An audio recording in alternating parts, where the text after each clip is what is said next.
Welcome to NS news. నేను సుమా. ముందుగా బులెటిన్లో హెడ్లైన్స్.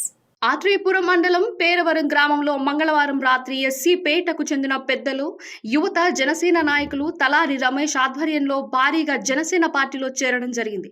వారికి నియోజకవర్గ ఇన్ఛార్జ్ బండారు శ్రీనివాస్ గారు కండువలు కప్పి పార్టీలోకి ఆహ్వానించారు.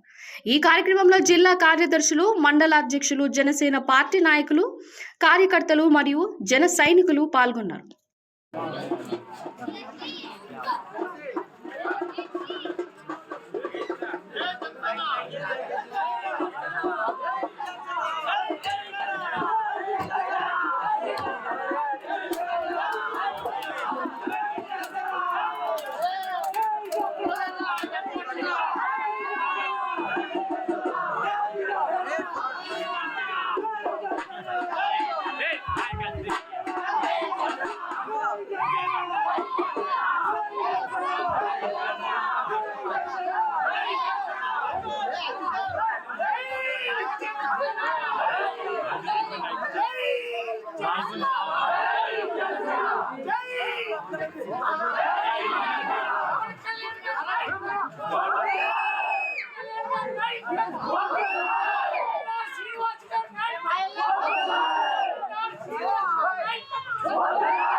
Jai